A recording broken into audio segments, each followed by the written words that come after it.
J'étudie le théâtre depuis maintenant 4 ans.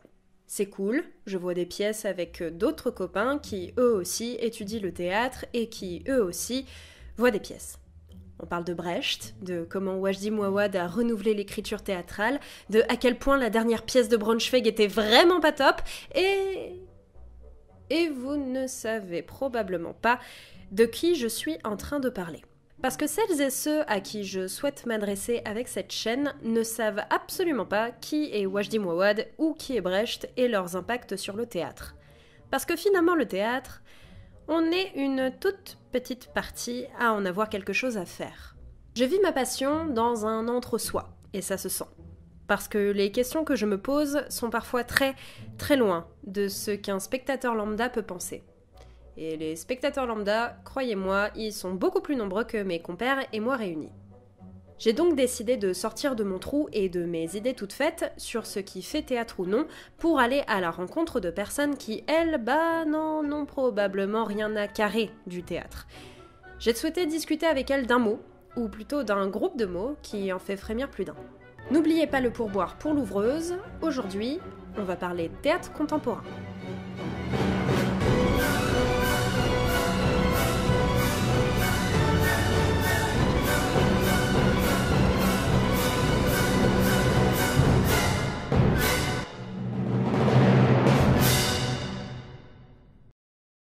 Pour vous expliquer un peu plus précisément, j'ai invité 4 personnes à parler d'abord de leur rapport au théâtre. Je ne leur ai pas dit qu'on allait parler de théâtre contemporain pour avoir leurs impressions le plus spontanément possible. Ces personnes ne sont pas des théâtreux ou théâtrophiles. Ça se dit, théâtrophile ? Enfin bref, je précise que ces personnes ne sont pas habituées à la caméra. J'ai donc préféré discuter avec elles plutôt que de leur poser des questions sans réagir. C'est pour ça que vous entendrez parfois, beaucoup, ma voix, des affirmations, des petits commentaires qui leur ont permis d'émettre leurs idées dans le calme. D'abord, est-ce que vous pourriez nous parler brièvement de votre rapport avec le théâtre ? Comment vous avez approché le théâtre ? Est-ce que vous aimez ça ? Est-ce que vous avez déjà vu des pièces ? Et est-ce que vous vous rappelez de cette expérience ? Alors au lycée, c'est pas franchement ce que j'aimais. Ouais. Parce qu'en plus ils te font, d'ailleurs c'est au lycée ou au collège, ils te font voir des pièces, des classiques. Et forcément à l'âge du collège ou du lycée, c'est pas forcément le style de théâtre que tu as envie de voir. Alors comment j'ai connu le théâtre ? J'ai connu le théâtre comme tout le monde à l'école, via les études de pièces Molière par exemple, Ionesco, ce genre de pièces. Après c'est clairement pas avec ça que je connais, on va dire, le théâtre aujourd'hui, c'est plus par rapport, disons, grâce à des amis, grâce à des connaissances qui m'ont amené, m'ont poussé plus qu'autre chose à aller voir des pièces, parce que eux jouaient dedans, ou du coup, simplement parce que c'est mes amis, je vais aller les voir, parce que voir leur travail, parce que ça peut être intéressant, ça m'intéresse, je suis curieux. Ça peut être aussi des personnes qui m'ont fortement conseillé d'aller voir une pièce, parce que c'est aussi la limite de moi et le théâtre, c'est-à-dire que je n'ai aucune connaissance dans du théâtre, et que c'est peut-être plus facile de trouver des informations sur une pièce, sur un film, sur quelque chose d'autre que du théâtre. Et donc du coup, si j'ai pas confiance envers la personne qui va me dire va voir cette pièce-là, je vais pas forcément aller voir du théâtre plus que ça. Le théâtre, j'en ai étudié au collège et au lycée comme tout le monde. Ouais. Beaucoup de pièces classiques. Moi j'ai fait S, donc ça s'est arrêté en seconde. Ou en première, je sais plus. En première. Et du coup, j'ai aussi été au théâtre de temps en temps, je dirais, sur toute la période, soit en famille, soit avec l'école, là aussi avec le collège ou avec le lycée, pour aller voir essentiellement des pièces classiques aussi. Ok. Voilà, et sinon moi j'en ai fait un peu en théâtre amateur pendant mes études. À mon école, il y avait une association de théâtre. Et donc, je suis rentré dans la troupe en 2e année. Et puis j'ai fait comme ça 4 années de théâtre.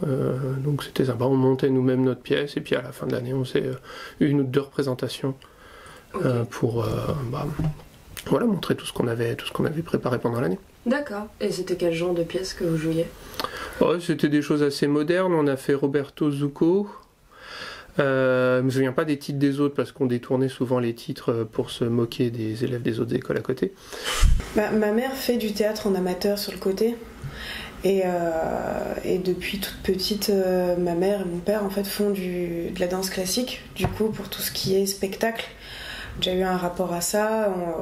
Dans la ville où je suis née, on a une belle salle de spectacle où pendant pas mal d'années, il y a eu des belles programmations.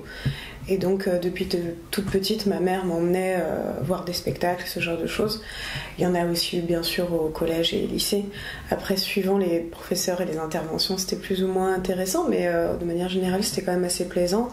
Et pour gagner des points au bac, ma mère m'a aidé à travailler un texte pour passer l'option théâtre. Même si j'étais en bac scientifique, j'ai passé l'option théâtre pour engranger les points. Et puis après ça s'est un peu estompé parce que je vivais plus chez mes parents, donc du coup j'allais moins souvent au théâtre avec elles. Et j'avais commencé des études scientifiques, maintenant je travaille dans le cinéma. Mais ça reste pas les mêmes univers exactement, même si on reste dans le domaine de l'entertainment.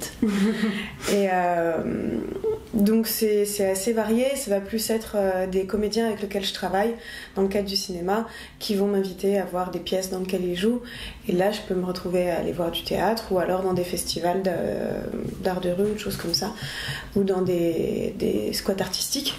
Okay. Où là, je vais pouvoir assister à ce genre de spectacle. Et après, ouais, c'était pas...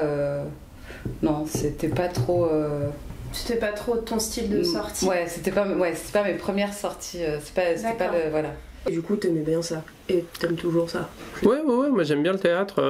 Le côté vivant de l'instant. Le fait que... il y a différents éléments. T'as un texte qui est plus ou moins figé, qui peut même être retravaillé en fonction de la mise en scène. Des fois, on peut enlever des passages, etc. Il y a la mise en scène, qui est tout le temps différente en fonction des choix, si on veut faire un truc plutôt moderne, un truc plutôt classique. Et puis il y a l'interprétation, et qui est jamais la même deux fois de suite en fait. Donc quand tu vas voir une pièce un jour, tu sais que le lendemain c'est pas le même, un peu comme un concert finalement. Récemment je suis retournée au théâtre alors que ça faisait plus d'1 an que je n'avais pas été au théâtre, et là en peu de temps je me suis retrouvée 2 fois à aller voir des pièces de théâtre. Le Malade imaginaire, Salle Réjeanne, mis en scène par Daniel Auteuil avec Daniel Auteuil.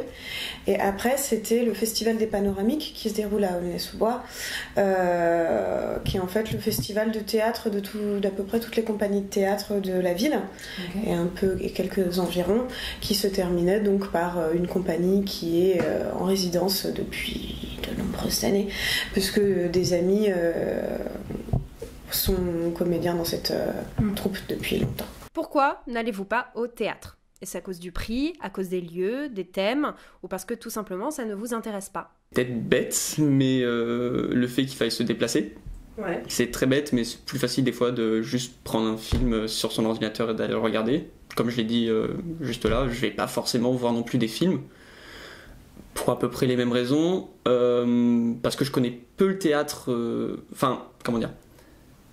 je suis pas assez bon connaisseur du théâtre pour me dire j'adore ce metteur en scène, j'adore ces acteurs, je vais aller voir ces acteurs. Okay. D'accord. Et mes connaissances de théâtre, on va dire classique, me donnent pas plus envie que ça d'aller voir plein de pièces. La première, quand je veux sortir, c'est pas la première chose que auquel je vais penser. D'accord. À laquelle je vais penser, pardon. D'accord. Ok. C'est pas le théâtre.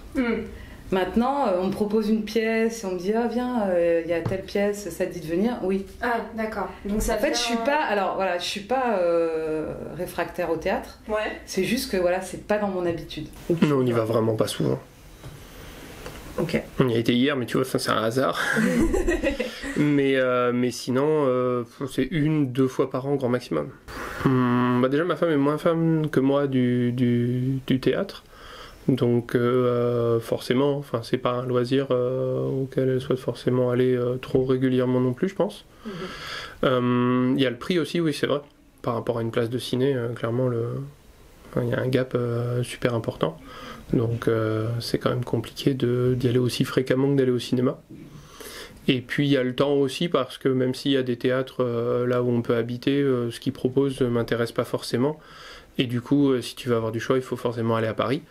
Et c'est un peu galère, quoi. À l'heure actuelle, je peux carrément dire que j'y vais rarement. Ok. Parce que, ouais. Et du coup, j'allais te dire pourquoi. J'y vais rarement parce que je vis par moi-même. Je suis indépendante de mes parents maintenant, donc du coup, j'ai pas c'est pas mes parents qui me payent qui me payent les places de spectacle.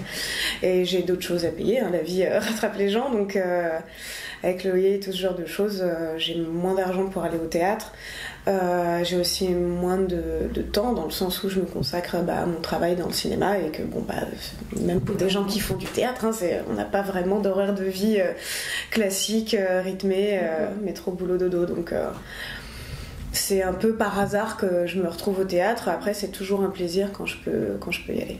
Il se trouve que je n'ai absolument pas le même bagage que sur le théâtre contemporain. J'ai eu différentes expériences après le lycée, vu différentes pièces que j'appelle contemporaines. J'ai donc une définition assez précise de ce qu'on appelle théâtre contemporain. Et pour vous, si je vous dis théâtre contemporain, vous me dites quoi ? Ok, mais soyons fous. Soyons fous. Vas-y, Très bien. parlons-en. Je te dis pourquoi pas. Ouais, ok. Je sais pas vraiment à partir de quand démarre le théâtre contemporain, surtout que dernièrement, je sais plus qui m'a dit que dans l'histoire de l'art, genre le contemporain, ça arrive assez tôt. Genre Van Gogh, c'est contemporain, alors dans mon esprit, ça ne l'est pas. Je te dis des mecs chelous qui font des danses bizarroïdes sur scène sur une musique désaccordée. Comment vous croyez qu'on peut définir le théâtre contemporain ? Qu'est-ce que vous imaginez ? Perché. Perché. Ouais. Ok. Parce que ça m'est arrivé de voir des pièces contemporaines Ouais. et c'était perché. D'accord. Enfin, c'est ce que voilà. Ok. D'accord. Perché, peut-être un peu loufoque, ouais. Ça peut être du classique revisité, version un peu contemporaine. Ça peut être simplement des créations un peu bizarres aussi. Faut qu'on y vienne à un moment. Ça peut être quelque chose qui sort. La première image que j'ai en tête, c'est des choses qui sortent des classiques, des canons, on va dire. Ma première réaction va peut-être être la même chose que quand on me parle d'un film d'auteur, genre je vais avoir peur de quelque chose de obtus, de branlette intellectuelle. Après, si on étend la période de théâtre contemporain, que ça commence pas en 80, on va dire, et que ça commence à bien avant. Dans ce cas, je pense qu'on peut aussi étendre ça à des problématiques qui sont plus... et des façons de penser qui sont plus actuelles et plus proches des miennes, en fait. Mais c'est vrai qu'au niveau de et puis des choses un peu plus expérimentales, en fait. Je m'attends à des expérimentations. Après, dans ce mot-là, il y a la partie qui fait peur et il y a la partie qui est ultra intéressante parce que ça change. Mais dans tous les cas, pas un théâtre dans lequel on est dans une zone de confort. Le théâtre, il est contemporain de son temps. Le théâtre de Molière, il était contemporain du temps où il a fait ses pièces. Et le théâtre grec antique, il était contemporain du temps où c'était la Grèce antique. Donc le théâtre contemporain, c'est le théâtre de maintenant. Et donc le théâtre contemporain français, j'imagine qu'en fait il aborde des thèmes de maintenant en France. Et si ça se trouve, le théâtre contemporain chinois, il aborde des thèmes contemporains de la Chine de maintenant. Ok, d'accord. Donc c'est le théâtre de maintenant en fait, le théâtre contemporain. J'estime du coup que tu en as déjà vu. Par exemple, tu disais que tu étais voir une pièce hier. Est-ce que pour toi c'était du théâtre contemporain ? Est-ce que tu la placerais là-dedans, dans cette définition-là ? Oui, parce que ça aborde des thèmes de maintenant. C'était deux mensonges et une vérité. Donc c'est de la comédie de boulevard, mais c'est contemporain parce que ça parle du mariage sur le long terme, du temps qui passe, de vivre ensemble longtemps. Je pense que c'est des thèmes d'aujourd'hui. Juste Je pense pas. Non. C'est mon cousin qui jouait dans la pièce. D'accord. Et je me souviens plus. Mais c'était un petit théâtre. Ouais, non. Et est-ce que tu estimes que tu en as déjà vu de ce genre de théâtre contemporain-là ? Que ce soit récemment Oui. Oui, d'accord. Et est-ce que ça t'avait plu cette expérience-là ? Ou justement c'était la partie qui faisait peur ? Non, ça va. La plupart du temps, ça a été des expériences plutôt plaisantes. Je crois pas me souvenir de trucs trop chelous. Les personnes que j'ai interrogées ont donc un rapport assez similaire avec le théâtre. Toutes et tous ont découvert le théâtre à l'école via des textes classiques, ont vu du théâtre, voire en ont fait. Il semble que l'aspect répétitif de cet apprentissage du théâtre ne les a pas dégoûtés, et ils sont conscients et conscientes que l'école n'élabore pas un catalogue hétérogène comme on l'a vu dans la dernière vidéo. C'est donc sorti de l'école que certaines et certains ont pu expérimenter. Car on parle bien ici d'expérimenter le théâtre. Et le théâtre contemporain et l'expérimentation font souvent un. J'ai été assez étonnée de voir que les clichés tournant autour du théâtre contemporain, c'est-à-dire la bizarrerie, l'intellectualisation à l'extrême, la volonté de ne pas faire sens, ne sont pas tant récalcitrants et que tous et toutes sont conscients que derrière ces clichés se cachent de réelles pépites. Le théâtre contemporain a une définition aussi fluctuante que les thèmes qu'il aborde. Bizarre, technologique, avec ou sans texte. Je les rejoins dans toutes leurs définitions. Le théâtre contemporain est fait à l'époque où nous vivons. Expérimente parfois, recrée ou réaborde des thèmes et des textes anciens et teste notre position de spectateur-spectatrice. Mais ça ressemble à quoi en vrai du théâtre contemporain ? Quels exemples sont disponibles autour de nous ? Quelles sont leurs réactions face à ces exemples ? Ces personnes ne vont pas au théâtre souvent pour différentes raisons. Nous allons explorer tout cela dans une prochaine vidéo. Oui, parce que je pense qu'on a tous besoin d'une pause, non ? Au bout d'un quart d'heure. D'ici là, si vous n'allez pas voir des pièces contemporaines, c'est pas dramatique. Ciao !